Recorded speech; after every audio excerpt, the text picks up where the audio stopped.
మా ఆఫీసులో ఆసుపత్రులకు సంబంధించి కానీ ఇంకా ఏ రకమైన కష్టాలు సుఖాలు పండుగలు దేనికైనా కూడా మీ సేవలు ఎల్లవేళలో ఉంటాం. చేయనంత వరకు మా సహాయ సహకారాలు మీకు ఎప్పుడు కూడా ఉంటాయి. ఇవాళ రాష్ట్రంలో వచ్చిన ప్రభుత్వం ఎట్లయిపోయిందంటే కేసీఆర్ కనుక 2000 నుంచి బరాబర్ టైం మీద వచ్చింది. వీళ్ళు 4000 ఇస్తామన్నారు. 4000 మాట దేవుడు కానీ ఇచ్చే 2000 కూడా టైంకి ఇస్తారు. 2 నెలలకు ఇచ్చేది బాగా పడ్డది. ఇవాళ మనకు జూలై నెల పెన్షన్ రావాలి, ఆగస్టు నెల పెన్షన్ రావాలి. 4000 ఇస్తామన్నారు, అవి అనేది కానీ ఇచ్చే 2000 కూడా ఇప్పుడు 2 నెలల నుంచి బాగా పెట్టి ముసలోళ్ళని కోసం ఉంచుకుంటున్నది, వికలాంగులను కోసం ఉంచుకుంటున్నటువంటి ప్రభుత్వం ఇలా రాష్ట్రంలో అధికారంలో వచ్చింది.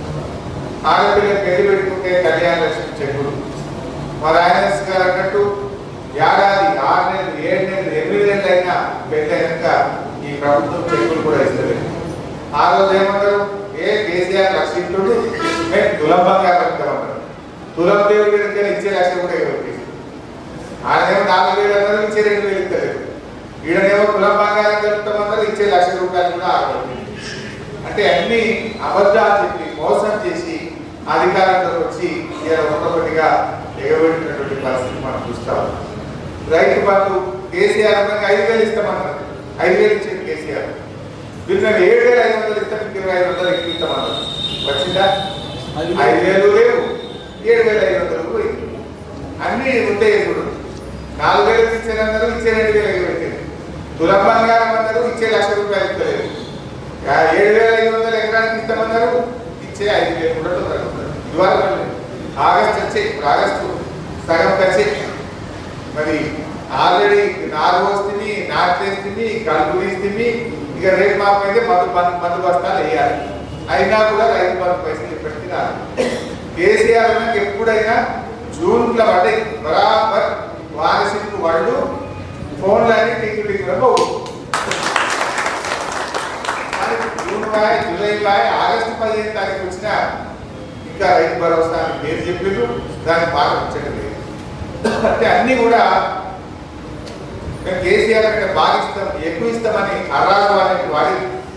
కానీ ఇప్పుడేమో పాతలు లేదు, కొత్తది లేదు. ఈ రకంగా జరుగుతా ఉంది. మనం కాపాడుకోవాలి. ఎవరు మనకు మంచిగా సేవ చేశారు, ఎవరు మాటలు చెప్పారు, ఎవరు మంచిగా పనిచేసిన విషయాన్ని కూడా మీరందరూ కూడా ఆలోచించాలి. ఇలా ఏ రకంగా చేయాలి ఏంటంటే ప్రభుత్వం శివటం ముందు శంఖం వదిలినట్టు అయిపోయింది. మన అసెంబ్లీలో ఒప్పుకున్నట్టే స్కూళ్ళల్లో పాపం అన్నం పెట్టారు. మన గవర్నమెంట్ స్కూళ్ళలో మధ్యాహ్న భోజన కార్మికులు ఆ 9వ తరగతి 10వ తరగతులకు వండి పెట్టిన వాళ్ళకు 8 నెలల జీతం లేదు, వాటిని పప్పుకు ఉప్పు కూడా పైసలు. ఎస్సీ బీసీ ఎస్టీ హాస్టళ్లలో వంట వంటి వాళ్ళు ఉంటారు, సఫాయిలు ఉంటారు, వాచ్మెన్ ఉంటారు, 8 నెలల బాధలు చేస్తారు. అంతా ఆగమాగం తీసుకుంటున్నారు. ఇలా ఊళ్ళో పోతే కుక్కలు ఒకటి కొడుకు కొడుకునే వాడు మనుషులు. ఊళ్ళో పోతే కుక్కలు కొడుతున్నాయి, హాస్టళ్లలో ఎడ్డలు కొడుతున్నాయి. రామాయణపేట ఎస్సీ హాస్టల్లో మన పిల్లలు హాస్టల్లో చదువుకునే పిల్లలు ఉంటే ఎడ్డలు కొడుతున్నాయి. హాస్టల్లో ఎడ్డలు కొడుతున్నాయి, ఊళ్ళో కూడా కుక్కలు కొడుతున్నాయి. నువ్వు ఎట్టున్నది గవర్నమెంట్ చెత్త సాఫ్ చేయక ఎక్కడికక్కడ చెత్త కుక్కలు ఉండి ఆ కుక్క పిల్లలు ఆ ఇష్టం ఉన్న చెత్త అదంతా తిని విసిలేసినట్టు మనుషులు కొరికే పరిస్థితి వచ్చింది. ముప్పటి కేసీఆర్ ఉండగా ఊర్లలో చెత్త కనబడిన ఊళ్ళు రోడ్డు మీద చెత్త ఏ ఊరికి ఆ రోజు సాఫ్ చేతులు శుభ్రంగా బయటపడుతుంది. ఇప్పుడు అన్ని దోమలు పెరిగినాయి, ఈగలు పెరిగినాయి, జనాలకు రోగాలు వస్తున్నాయి. దవాఖానాలు పోతే మంచాలు దొరుకుతలే, మలేరియా, డెంగ్యూ, వైరల్ ఫీవర్స్ వచ్చి ప్రజలు చాలా ఇబ్బంది పడుతున్నారు. అంటే పారిశుద్ధ్య నిర్వహణ లోపించింది. సరిగ్గా హైదరాబాద్లో కానీ గ్రామాల్లో కానీ జిల్లాల్లో కానీ పారిశుద్ధ్య నిర్వహణ సరిగా లేక పాపం ప్రజలు వైరల్ ఫీవర్స్తో, సీజనల్ డిసీజెస్తో చాలా ఇబ్బంది పడుతున్నటువంటి పరిస్థితి.